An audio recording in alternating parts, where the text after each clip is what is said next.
নমস্কার বন্ধুরা, সবাইকে স্বাগত সিম্পল ফুড অ্যান্ড ট্রাভেলে। আজকে তৈরি করে দেখাবো এঁচোড়ের কালিয়া। ভিডিওটা স্কিপ না করে সম্পূর্ণ দেখার অনুরোধ রইল। ভালো লাগলে লাইক শেয়ার কমেন্ট করবেন, চ্যানেলটা সাবস্ক্রাইব করবেন। চলুন ভিডিওটা শুরু করা যাক। প্রথমে এখানে এঁচোড়গুলো এইভাবে কেটে ধুয়ে পরিষ্কার করে রেখে দিয়েছি। এবার এঁচোড়গুলোকে প্রেসারের মধ্যে দিয়ে দিলাম।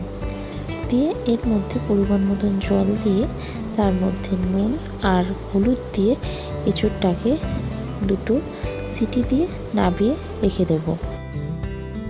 এঁচোড়টা হালকা একটু সেদ্ধ করে নেব, তার জন্য দুটো সিটি দেওয়া হয়ে গেছে। এঁচোড়টা হালকা নরম হয়ে গেছে, নাবিয়ে রেখে দিয়েছি ঝুড়িতে।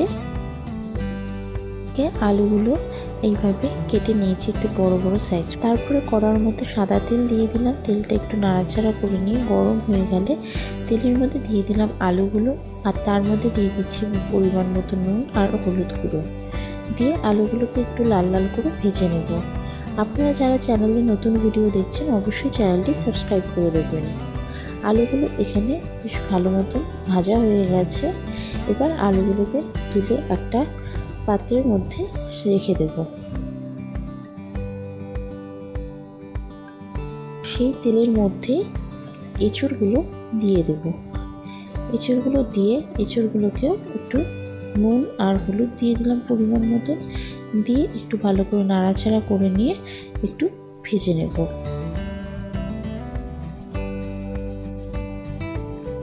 রান্নাটা করবার জন্য একটা মিক্সির জারের মধ্যে মশলাটা তৈরি করে নেব। দুটো বড় সাইজের পেঁয়াজ আর্ধেক করে নিয়েছি, আর দু তিনটে কাঁচা লঙ্কা আর একটা বড় সাইজের টমেটোকে ভালো করে পেস্ট করে রেখে দেব।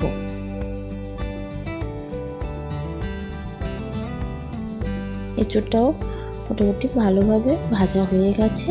এঁচোড়টা তুলে রেখে দেব। এদিকে এঁচোড় আর আলু ভাজা হয়ে গেছে। এবার রান্নাটা করব সর্ষের তেলে। পরিমাণ মতন কড়ার মধ্যে সর্ষের তেল দিয়ে দিয়েছি। তেলটা গরম হয়ে গেলে তেলের মধ্যে দুটো মিডিয়াম সাইজের পেঁয়াজ কুচি দিয়ে দিয়েছি। পেঁয়াজটাকে একটু হালকা লাল লাল করে ভেজে নেব। তার মধ্যে দিয়ে দেবো সামান্য নুন, দিয়ে ভালো করে একটু ভেজে নেব। ভেজে নেওয়ার পরে এর মধ্যে পেঁয়াজ টমেটো লঙ্কার পেস্টটা দিয়ে দিলাম। দিয়ে আবারও ভালো করে মশলাটাকে একটু ভালো করে নাড়াচাড়া করে নিচ্ছি। করে নিয়ে এর মধ্যে পরিমাণ মতো রসুন বাটা আর দিয়ে দিচ্ছি আদা বাটা, দিয়ে ভালো করে মশলাটাকে কষাতে থাকবো। আপনারা যারা চ্যানেলটি সাবস্ক্রাইব করেছেন তাদেরকে অসংখ্য ধন্যবাদ। এবার এর মধ্যে দিয়ে দেব গুঁড়ো মশলাগুলো। পরিমাণ মতন হলুদ গুঁড়ো, পরিমাণ মতন জিরে গুঁড়ো, পরিমাণ মতন ধনে গুঁড়ো, আর দিয়ে দেব 2 টেবিল চামচ কাশ্মীরি লঙ্কার গুঁড়ো। 2 চামচ কাশ্মীরি লঙ্কার গুঁড়ো দিয়ে ভালো করে সামান্য জল দিয়ে মশলাটাকে খুব ভালো করে কষিয়ে নেব।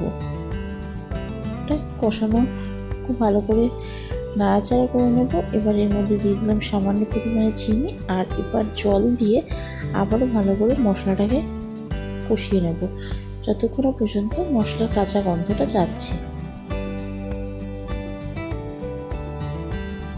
মশলাটা খুব সুন্দরভাবে কষিয়ে নিয়েছি। এইভাবে আপনারাও বাড়িতে এঁচোড় তৈরি করতে পারেন খুব কম সময়ের মধ্যে, যেটা খেতে হবে খুবই দারুণ স্বাদের।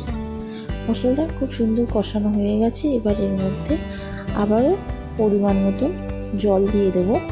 জল দিয়ে মশলাটাকে আবারও ভালো করে নাড়াচাড়া করে নেব। আরও 5 মিনিট রান্না করে নেব। রান্না করে নেওয়ার পরে এর মধ্যে ভেজে রাখা এঁচোড় আর আলুটা দেব। মশলাটা খুব সুন্দরভাবে কষিয়ে নিয়েছি, মশলার থেকে তেলও ছেড়ে দিয়েছে। এবার এর মধ্যে ভেজে রাখা আলু আর এঁচোড়টা দিয়ে দিলাম, দিয়ে ভালো করে মশলার সাথে মিশিয়ে নেব। 2 মিনিট ভালো করে মশলার সাথে মিশিয়ে নিচ্ছি, যাতে পুরো মশলাগুলো এঁচোড়ের মধ্যে যায়।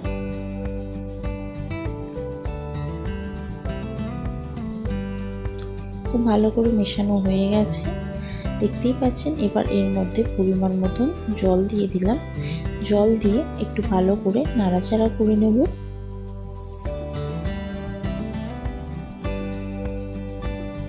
নাড়াচাড়া করে নিয়ে এর মধ্যে পরিমাণ মতন জল দিয়ে দিলাম। জল দিয়ে এটা 2 মিনিট ফুটতে দেব।